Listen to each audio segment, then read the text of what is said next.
Mbele ni jolonye jiwo ler mar alwora onyiso luoro ni chido mar wedhe mag Nam Lolwe keto ngima rech kod le mamoko ma odak e pi kama rach ka tuoche bende ochomo jopiny gi ng'ong'o.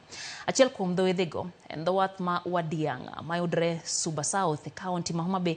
Wathno yangore ni taka otime newa kendo chwe donjo nyaka e nam. Jafo mar Ali Abich nitiere kod ler koya e kaunti ma Homa Bay.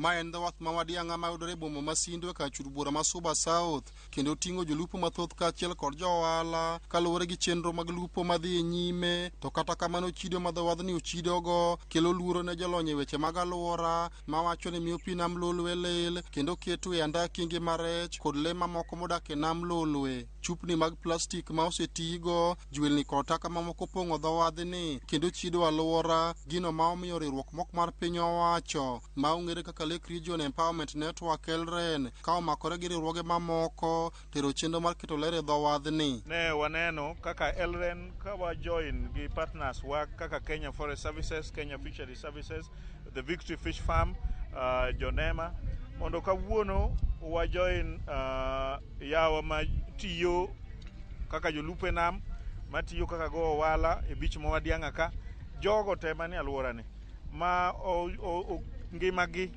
ongino kuom weche mag nam mondo watim rito alwora obed maler, to bende wapuonjre kaka wanyalo rito alwora obed maler. Dho wath ma Wadiang'a ni mane tuo manyaldiema omuoche higa mokalo e kaunti ni kendo jolony e weche mag alwora wacho ni ler mare ka ok orange yo malong'o to nyalo medo kelo hinyruok ne jopiny kaachiel kod ngima rech kod le mamoko modak e pi ka gidwa ni jopiny modak machiegni kod Nam Lolwe okaw ting' mar rito alwora. Ne wayueyo beach ni mondo bed maler nikech kae Wadiang'a kae manyocha kolera ochakore godo. Koro nwariwore gi jo partners mopogore opogore gi Ministry of Health mondo walos Wadiang'a. Kendo gima watimo kawuono, wapidho yiende mag bambus. Bambu en yien makonyo e weche mag rito alwora mag wetlands mag awachni kuonde mag thidhia. To ne wawacho negi ni their waste is their responsibility. Tiende ni chilo magi kaka gililo alwora en responsibility magi. Duol ma ochung' rito alwora NEMA wacho ni taka miwite Nam Lolwe kama oting'o jwelni kod chupni mag plastik njawo mokalo pi Nam Lolwe kendo osemiyo kwan rech odok piny e nam. Wayudo ni taka mang'eny e Wadiang'a beach kae en taka ma en plastic bags. To kaka ung'eyo ni plastic bags waband, to kaka NEMA wa urge the locals ni giwe tiyo gi bags ma plastic.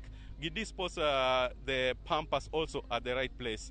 By kagitimo kamano to wabo ensure ni tuoche gi wach lupo ma jo lupo complain ni stock mar fish olar kata onge fish e nam bodok chien. Ka jolupo e dho wath ma Wadiang'a to wacho ni chido ma dho wadhni ochidogo osehinyogi e chenro mag lupo kendo koro gikwayo migepe ma opogore mondo oriw gi lwedo mar jiwo ler e dho wadhni. Wayudo ni adieri gigewa mwatimo kata activities mwatimo ka wasebedo kwalilo pi e yo mang'eny. Omiyo nyaka sani lupo marwa odok chien, rech marwa ni chien, kata mana tuoche bende wayudo mopogore opogore.